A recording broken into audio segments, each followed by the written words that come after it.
What's up, everyone? SweetPeteMMA here. I just wanted to have a little talk about the end of the year fights and the upcoming fights in January.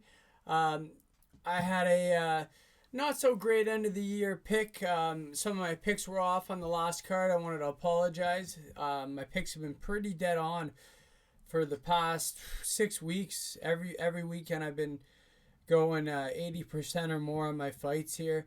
I've been winning bets, but I got some wrong on that last event on my last video, and I wanted to give you guys a freebie here for an upcoming event in January. If you want to pick it now, just have that one in the back pocket. It's a Sweet Pete guarantee here. When I say Sweet Pete guarantee, I'm saying 90% sure. I am 90% or higher sure that this fight outcome is going to go this way. So I'll get into that in a moment. I just want to speak about the Thompson versus Jeff Neal card. And that fight I did get right.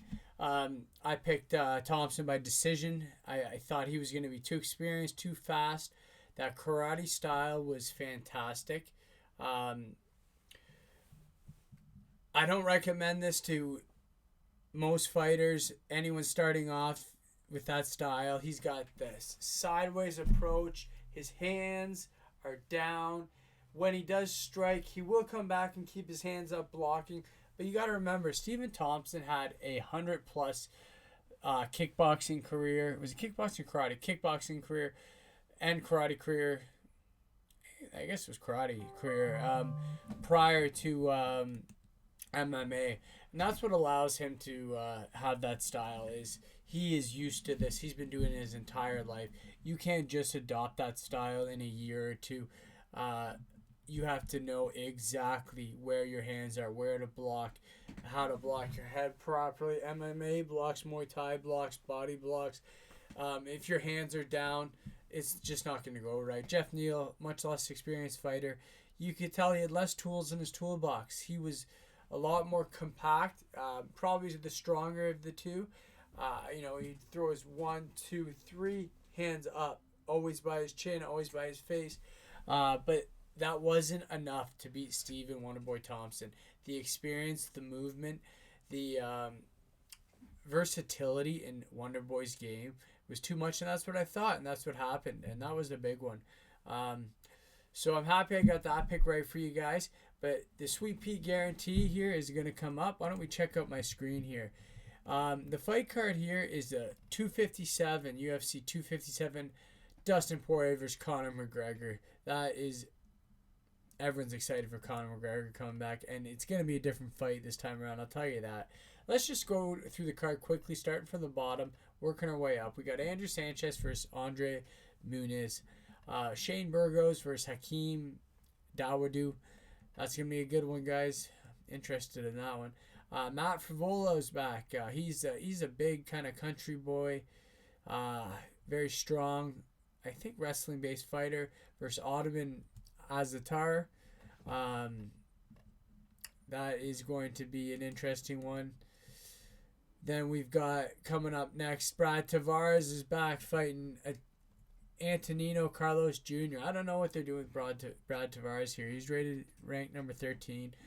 Antonino Carlos Jr. isn't ranked in the top 15. I don't know if Antonino is on the upcoming, and they're trying to test Brad Tavares to see if he belongs or not. That's what it really seems like to me.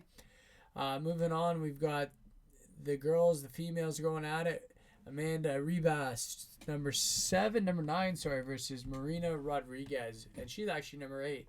That should be a good one, guys. This is an interesting one. Khalil Roundtree Jr. versus Marcin Pacino.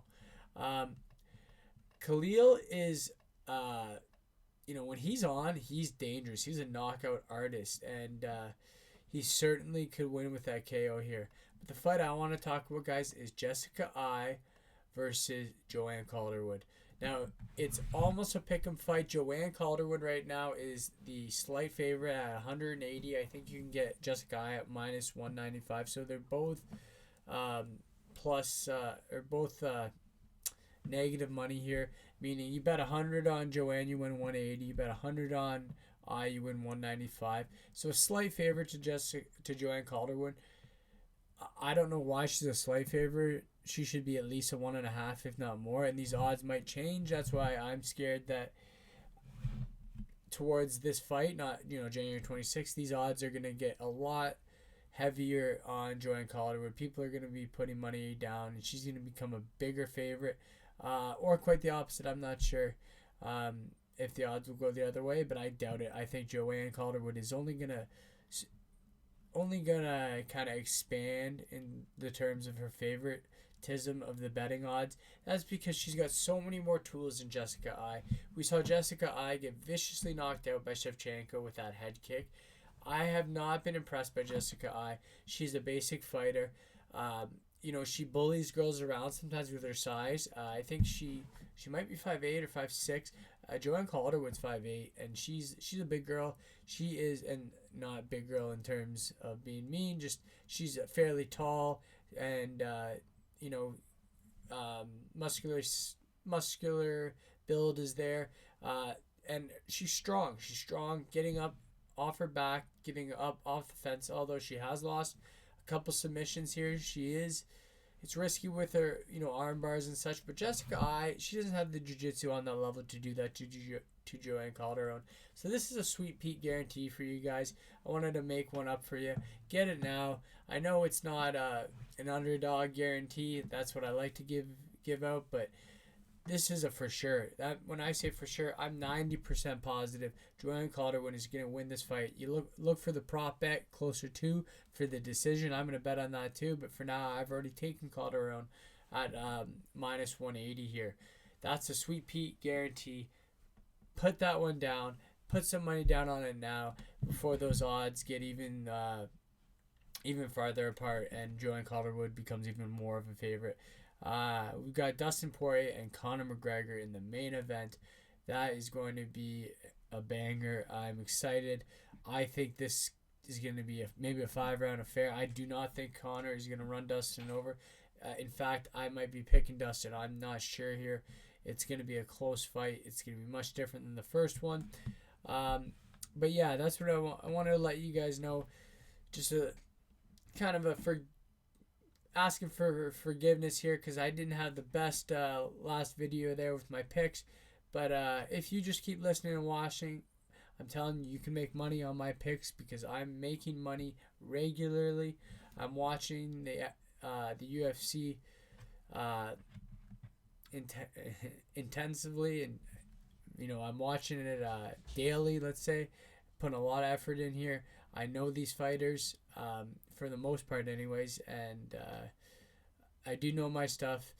And I'm telling you guys, Joanne Calderone is the all-around better fighter than Jessica Ai. Take that fight. That's the only advice I want to give you on bets right now. Let's go back here and just finish up this video with saying I appreciate the support. Thank you guys. Please subscribe, listen, give me advice, comments. Let me know if you'd like my videos to be shorter, more to the point. But yeah, that's a for sure bet here. I wanted to give you a freebie before the end of the year. At least you could lock it in, lock and load it, and have that in your back pocket for, is it January 24th? 25th? 23rd, sorry. Saturday, January 23rd. Conor McGregor versus Dustin Poirier, UFC 257. Joanne Calderone versus Jessica Ai. Pick Joanne. It's a freebie there. Everyone, take care. Have a wonderful holiday. Merry Christmas. Happy New Year. SweetPeteMMA. Take care.